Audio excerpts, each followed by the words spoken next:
അവിടെ ചൂഷണം ചെയ്യപ്പെടുന്ന അയ്യപ്പന്മാർ മിക്കവാറും എല്ലാവരും അന്യ സംസ്ഥാനക്കാരാണ്. കേരളത്തിലുള്ളവർ വന്നാലാണ് ഈ പ്രതികരിക്കുന്നത്. മറ്റ് പാവങ്ങൾ അവർ പ്രതികരിക്കാറില്ല. അവർ അയ്യപ്പനെ കാണാൻ ഒരു നോക്ക് കാണാൻ വേണ്ടി വരുമ്പോ പലർക്കും അറിയില്ല ഇതൊക്കെ ഇവിടുത്തെ കാര്യമാണെന്ന് വിചാരിക്കും. എന്ത് കഷ്ടമാണെന്ന് നോക്കിക്കോളൂ. ഞാൻ ചോദിക്കട്ടെ, പാർക്കിംഗ് കാര്യത്തിലായാലും ശരി, ഈ പറഞ്ഞ സ്ഥലത്തിന്റെ കാര്യത്തിലായാലും ശരി, അവിടെ ഓരോ കാര്യത്തിലും അയ്യപ്പന്മാരെ എന്തെല്ലാം രീതിയിൽ ബുദ്ധിമുട്ടിക്കുന്നു.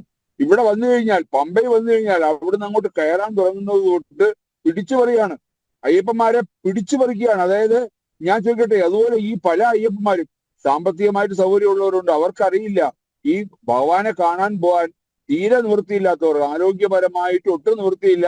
ഞാൻ ഒരു അയ്യപ്പനെ കാണാമെന്ന് ആഗ്രഹിച്ച് വരുന്നവർക്ക് വേണ്ടിയാണ് അവിടെ പറഞ്ഞ ഈ എന്താ പറയാ, ഈ ചുമന്നുകൊണ്ട് പോകുന്നത് ട്രോളി. പക്ഷേ സംഭവിക്കുന്നത് എന്താ, പല ആൾക്കാരും, ഞാൻ ഇപ്പോ ശബരിമലയിൽ ഞാൻ ദൃക്സാക്ഷിയായ കാര്യമാണ് പറയുന്നത്, പല ആൾക്കാരും ട്രോളിയിൽ കാലൊക്കെ വെച്ച് മൊബൈലിൽ വെച്ച് സംസാരിച്ച് ജോളിയായിട്ട് കയറി പോകും. ജോളിയായിട്ട് കയറി പോകുന്നതാണ് കാണുന്നത്. ഇതൊന്നും യഥാർത്ഥത്തിൽ പറഞ്ഞാൽ അവിടുത്തെ ആചാരമേ അല്ല. യഥാർത്ഥത്തിൽ പറഞ്ഞാൽ മനുഷ്യൻ ചുമന്നുകൊണ്ട് പോകാൻ പാടില്ല, തെറ്റാണത്. അത് അയ്യപ്പസ്വാമി ഒരിക്കലും അത് അംഗീകരിക്കില്ല. 4 പേർ ചേർന്ന് ഒരാളെ ചുമന്നുകൊണ്ട് പോകുന്ന ജീവിതത്തിൽ ഒരിക്കലേ ഉള്ളൂ. അത് അവന്റെ ജീവൻ പോയതിനു ശേഷമാണ്. അതാണ് ചെയ്യേണ്ടത്. പക്ഷെ നിവൃത്തിയില്ല.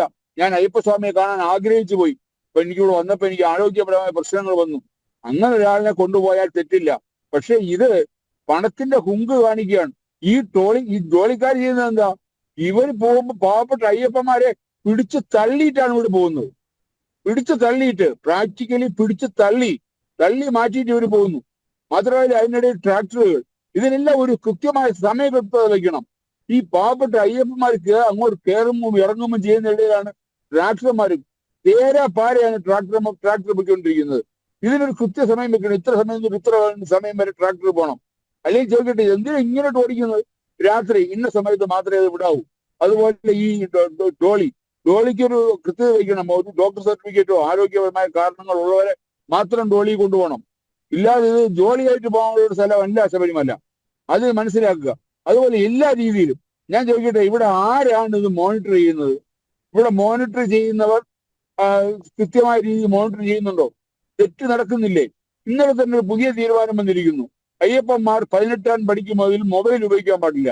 സത്യമാണ്, ക്ഷേത്രത്തിനകത്ത് മൊബൈൽ ഉപയോഗിക്കാൻ പാടില്ല. മൊബൈലിനകത്ത് വരുന്നത് നെഗറ്റീവ് എനർജിയാണ്. ആ നെഗറ്റീവ് എനർജി ക്ഷേത്രത്തിന് ദോഷം ചെയ്യും. പക്ഷേ ഇത് മൊബൈൽ കൊണ്ട് സൂക്ഷിക്കണം.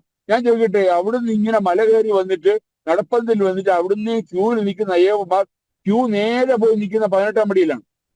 ഇനി മറ്റൊരു ക്യൂ ഉണ്ടാക്കി മൊബൈൽ കൊടുക്കാനൊരു ക്യൂ, പിന്നെ തൊഴിൽ തിരിച്ചെടുക്കാൻ അടുത്തൊരു ക്യൂ. ഇതൊക്കെ എന്താ കാണിക്കുന്നത്? മൊബൈല് അവർ കൃത്യമായ അവർക്ക് നിർദ്ദേശം കൊടുക്കുക. 18 പടിക്ക് മുകളിൽ മൊബൈൽ എടുക്കാൻ പാടില്ല, ഉപയോഗിക്കാൻ പാടില്ല, വിളിക്കാൻ പാടില്ല, ഫോട്ടോ എടുക്കാൻ പാടില്ല, വീഡിയോ എടുക്കാൻ പാടില്ല. അങ്ങനെ എടുത്താൽ ആ മൊബൈൽ പിടിച്ച് വാങ്ങിക്കുന്നതായിരിക്കും. അല്ലെങ്കിൽ അത് ആ രീതിയിൽ കൊടുക്കുക. അല്ലാതെ ഞങ്ങൾ മൊബൈൽ പ്രത്യേക കൗണ്ടർ, അതൊന്നും പ്രാക്ടിക്കലി നടക്കുന്ന കാര്യമേ അല്ല. ഒരു കൃത്യതയുമില്ലാതെ, ഒരു കാര്യത്തിൽ ഒരു ചർച്ച ചെയ്യാതെ ഓരോ ദിവസം ഓരോ രീതിയിലുള്ള നിയമങ്ങൾ, ഇതൊന്നും നടക്കുന്ന കാര്യമല്ല. അവിടെ ഇപ്പൊ തുടങ്ങിയിട്ടേ ഉള്ളൂ, സീസൺ തുടങ്ങിയിട്ട്. അതായത് ശ്രീ വിജിത്ത് തമ്പി, ഇത് ഒരു ആചാരത്തിന്റെ പേരും പറഞ്ഞപ്പോൾ താങ്കൾ പറഞ്ഞതുപോലെ 18 പടിക്ക് മുകളിൽ മൊബൈൽ ഉപയോഗിക്കരുത്, അതിലാർക്കും തർക്കമില്ല. പക്ഷേ അങ്ങനെ ഒരു കാര്യം നടപ്പിലാക്കുന്നതിന് വേണ്ടി എന്നാൽ അവിടെ നിന്നും കുറച്ച് പൈസ കൂടി ഈടാക്കാം എന്നുള്ള ചിന്തയാണ്. എല്ലാ കാര്യത്തിലും ഇത് തന്നെയാണ്, എവിടെ നിന്നൊക്കെ പൈസ ഈടാക്കാൻ കഴിയുമോ എന്ന ചിന്ത. ഞാൻ ചോദിക്കട്ടെ, ഇപ്പൊ ശശീല ടീച്ചർ പറഞ്ഞ കാര്യം 100% ശരിയാണ്. പൈസ എന്നൊരു ചിന്തയല്ലാതെ എന്തെങ്കിലും ഉണ്ടോ ഈ ദേവസ്വം ബോർഡിനും സർക്കാരിനും? ഞാൻ ചോദിക്കട്ടെ, ശബരിമല വരുമാനം മാത്രമല്ലല്ലോ, ഒരു മണ്ഡലകാലത്ത് കേരളത്തിൽ മറ്റു രീതിയിലെല്ലാം കിട്ടുന്ന കോടിക്കണക്കിന് വരുമാനമാണ് കേരളത്തിൽ വരുന്നത് ഒരു മണ്ഡലകാലത്ത്. അതിപ്പം പെട്രോൾ പമ്പുകളിൽ പെട്രോൾ ഡീസൽ അടിച്ചാലും ശരി, എന്നിട്ട് കറുത്ത മുണ്ട് കച്ചവടം, നാളികേര കച്ചവടം, നെയ്യ്, പിന്നെ ഒന്നും വേണ്ട. ഇപ്പൊ ഈയിടയ്ക്ക് ഞാൻ ചെന്നപ്പോ എലിമേലി പോകുന്ന വഴിക്ക് ഒരു ബോർഡ് വെച്ചിരിക്കുന്നു, അയ്യപ്പസ്വാമിയുടെ പ്രസാദം കോഴിക്കോടൻ ഹൽവ. അയ്യപ്പസ്വാമിയുടെ പ്രസാദം കോഴിക്കോടൻ ഹൽവ. ആലോചിച്ച് നോക്കിയേ, എന്തെല്ലാം രീതിയിലാണ് പാവപ്പെട്ട അയ്യപ്പന്മാരെ കൊള്ളയടിക്കുന്നത്. ഇതിനൊക്കെ ഒരു നിയന്ത്രണം വേണ്ടേ? ഇങ്ങനെ പോയി കഴിഞ്ഞാൽ ഒരാഴ്ച കൂടെ നോക്കും. ഇല്ലെങ്കിൽ ഇവിടെ ഹൈന്ദവ സംഘടനകൾ ഒന്നിച്ചൊരു തീരുമാനമെടുക്കും. ഹൈന്ദവ സംഘടനകൾ ആൾക്കാർ അവിടെ ഒന്ന് നിരന്ന് നിൽക്കും. അവിടെ തൊട്ട് നിലയ്ക്കൽ മുതൽ പമ്പ മുതൽ സന്നിധാനം വരെ എരുമേലിയിൽ എല്ലായിടത്തും വന്ന് നിൽക്കും. ഞങ്ങൾ നോക്കാം, കാണിച്ചു തരാം. ഇവിടെ എന്താ ഒരു പരിധിയില്ലേ? ഈ പരിധിക്ക് അപ്പുറത്ത് പോയ ആളമുട്ടിയ ചേരയും കടിക്കുമെന്ന് കേട്ടിട്ടില്ലേ? ആ അവസ്ഥയിലേക്ക് ഹൈന്ദവ സംഘടനകളെയും സന്നദ്ധ സംഘടനയും കൊണ്ടുപോകാതിരിക്കാനാണ് ഈ ശബരിമല സർക്കാർ, ദേവസ്വം സർക്കാർ ശ്രമിക്കേണ്ടത്. ഞാൻ ശബരിമല പോയപ്പോ എനിക്ക് തമാശ തോന്നിയൊരു കാര്യമുണ്ട്. പമ്പയില് ത്രിവേണിയിൽ അവിടെ ഒരു വലിയ ബോർഡ് വെച്ചിരിക്കുന്നു. അവിടുത്തെ മെഡിക്കൽ സെന്റേഴ്സ്, എവിടേക്കാണ് മെഡിക്കൽ സെന്റേഴ്സ്, ആ ബോർഡില് നമ്മുടെ സംസ്ഥാന മുഖ്യമന്ത്രി പിണറായി വിജയനും ആരോഗ്യമന്ത്രി ഇളിച്ചോണ്ടിരിക്കുന്നു. അവിടെ ഒരു അയ്യപ്പന്റെ ഒരു ചെറിയ പടം വെക്കാൻ തോന്നിയിട്ടില്ലല്ലോ. ശബരിമല തീർത്ഥാടനത്തിന് വരുന്ന അയ്യപ്പന്മാർക്ക് കൊടുക്കുന്ന നിർദ്ദേശങ്ങൾക്ക് അടങ്ങിയ ബോർഡാണ് അവിടെ വെച്ചിരിക്കുന്നത്. അവിടെ ഒരു അയ്യപ്പന്റെ ഒരു പടം അതിനകത്ത് വയ്ക്കാൻ തോന്നുന്നില്ലല്ലോ. എന്തിനാണ് ഈ അയ്യപ്പ ഭക്തരെയും പിഴിഞ്ഞ് പൈസ ഉണ്ടാക്കുക? പക്ഷെ ഇപ്പോഴും നമ്മൾ ഈ മണ്ടന്മാര് കൊണ്ട് പൈസ കൊണ്ട് തള്ളുന്നു. ഞാൻ പല പ്രാവശ്യം പറഞ്ഞിട്ടുണ്ട്, നിങ്ങൾ എന്തിനാ പൈസ കൊണ്ട് അവിടെ ഇടുന്നത്? പൈസ ഇടരുത്. ശശികല ടീച്ചർ പറഞ്ഞ പോലെ ഒരു വരുമാനം ഇല്ലാതായി കഴിഞ്ഞാൽ ഇവർക്ക് ക്ഷേത്രവും വേണ്ട, അയ്യപ്പനും വേണ്ട, ഭക്തരെയും വേണ്ടാത്ത അവസ്ഥ വരും.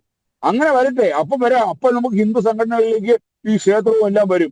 അല്ലാതെ ഈ വരുമാനം വരുന്നിടത്തോളം കാലം ഇവർ ഇതിനു വേണ്ടി അവിടെ എന്ത് ഇത് ഭക്തരെ ബുദ്ധിമുട്ടിച്ചും കാശുണ്ടാക്കുക എന്നുള്ളതാണ്.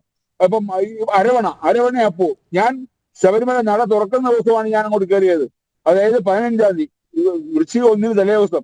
അന്ന് വന്ന അയ്യപ്പന്മാർ അരവണയും അപ്പവും കെട്ടായിട്ട് കെട്ടി താഴോട്ട് കൊണ്ടുപോകുന്നു. ശബരിമല നട തുറക്കുന്നതിന് മുമ്പ് അവിടുത്തെ പ്രസാദവുമായിട്ട് പോകുന്നു. ആലോചിച്ച് നോക്കിയേ, അതെങ്ങനെ പ്രസാദമാവും? നട തുറന്നിട്ട് പോലുമില്ല, അവിടെ പൂജ നടന്നിട്ടില്ല. പൂജ നടക്കുന്നത് വൃശ്ചിക 1-ാം തീയതിയാണ്. വൃശ്ചിക 1 തലേ ദിവസം അരവണയും അപ്പവും വിൽക്കുന്നു. അപ്പൊ അത് പ്രസാദമാണോ? ഇത് മനസ്സിലാക്കാനുള്ള ബുദ്ധി എന്താ നമ്മൾ ഹിന്ദുക്കൾക്ക് ഇല്ലാതെ പോകുന്നത്? എന്തുകൊണ്ട് അങ്ങനെ ഇല്ലാതെ പോകുന്നു?